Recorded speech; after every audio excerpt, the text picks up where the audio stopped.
You know, I just wanted to kind of pick up on that competition versus pure performance idea. What are you seeing? I mean, both of you are, virtuoso, elite players, pipers. Uh, Finley, you've never really been a competition kind of oriented person, but John, you balance the two with your work. But are you seeing kind of a swing towards an emphasis on, I hate to say it, but music, pure performance of music rather than being judged on the music that you create. I'll jump in on that one. I mean, again, I suppose the key word's balance here, do you know, and I suppose in my main role at the Piping Centre as head of the degree programme, it's quite a good lens through which to view that idea. And particularly, I think being in Scotland, obviously, Andrew, with pipe strums, you've got quite an international outlook. My kind of suspicions are that outside of Scotland, competition still very much rules the roost in piping and drumming circles. I think in Scotland, it's much more varied. It's a much more varied picture than that. And things like the degree program are a huge part of the reason for that.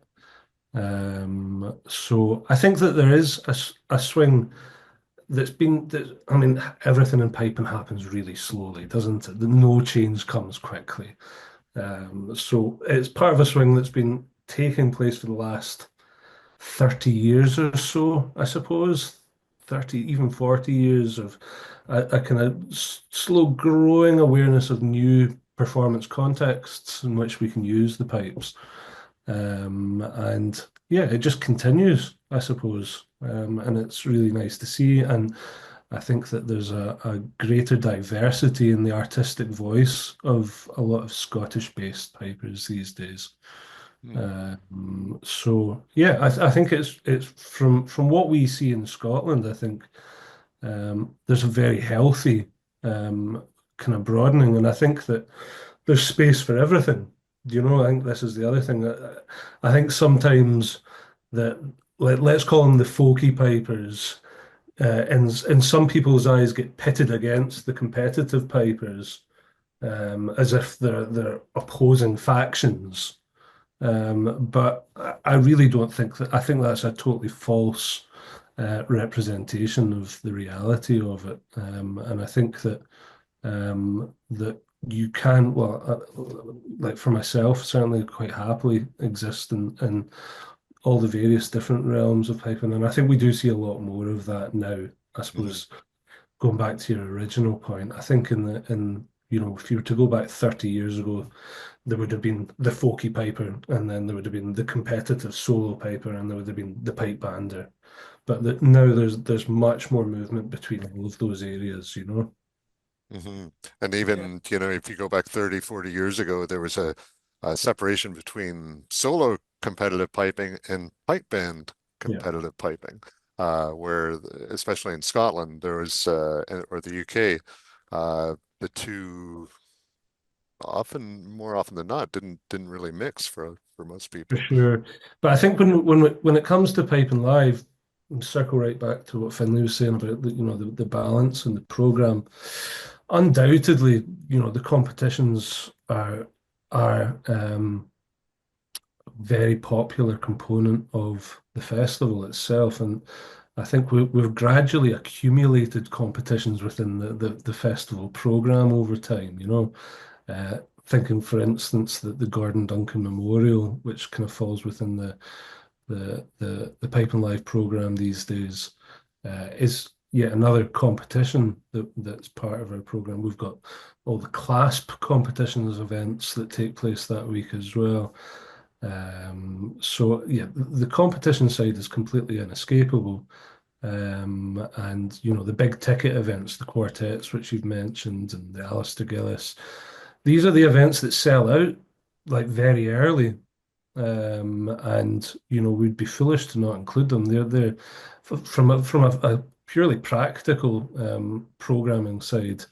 It's bums on seats. It's guaranteed bums on seats.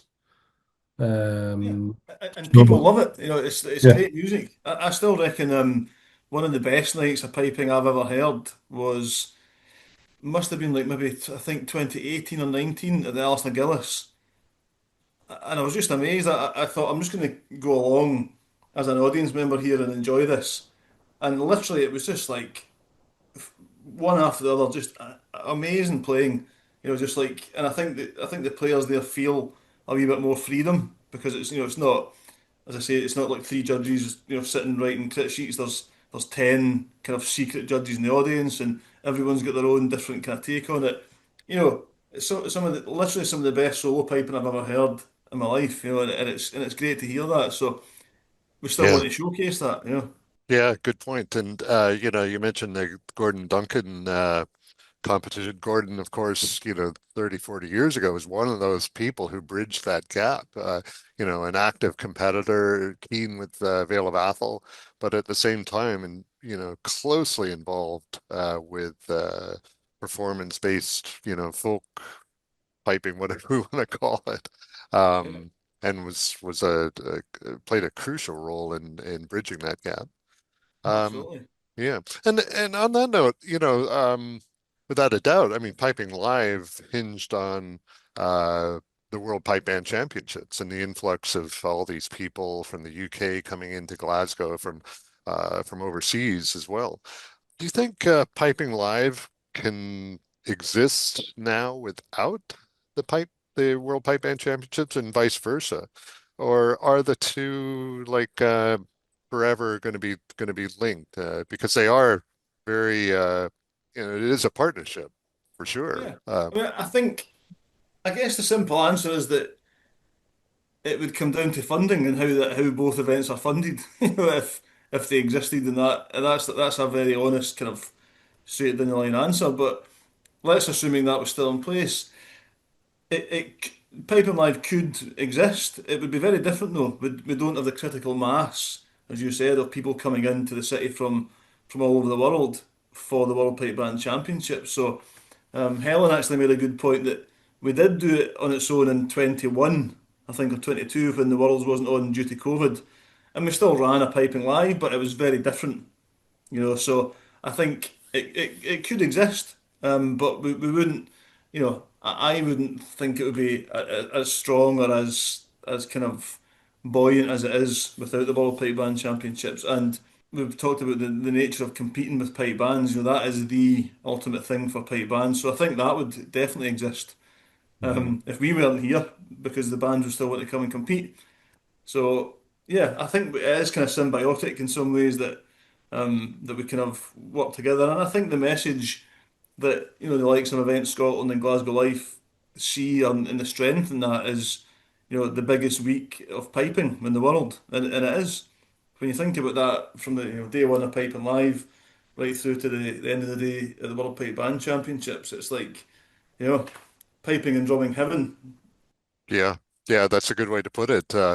And thinking back to the origins of it, and I can, we maybe you guys can too. Remember the days before piping live, before the World Pipe Band Championships, Yeah, when everyone was sitting around who was there preparing for the Worlds that week with nothing to do, and a lot of tension was built up.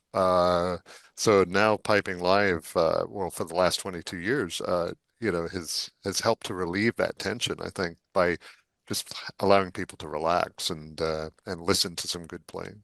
So yeah, definitely. And I think one of our big kind of aims as a festival is about that community. We can talk about the music all we want and the programming and the the kind of diversity of the music, but it brings people together. It's a focal point for people, and I think we can't underestimate the strength of that on its own, and the fact that yes, for that week, you come here, you're going to meet people that are like-minded and make you feel part of that community. And I think for me, that's even above the music, maybe it was one of the most important things that is bringing people together and providing that space to feel like you're part of that community. yeah, that's really well said. Well, guys, we could talk for for a long time about piping live and the changes that have occurred, and what might be on the horizon. But we'll wrap it up there, and really appreciate you taking the time to talk about Piping Live 2025 and beyond. And thank you. Thanks to everyone Yep. at Pipes and Drums for having us, and we look forward to seeing you here in not that long now, is it? Mhm. Couple of months. Yeah, we'll look forward to it. That's Finlay MacDonald and John Mulhearn from the Piping Live Festival. They are also, of course, with the National Piping Center, and really appreciate them talking today. Stay tuned for more from Pipes Drum.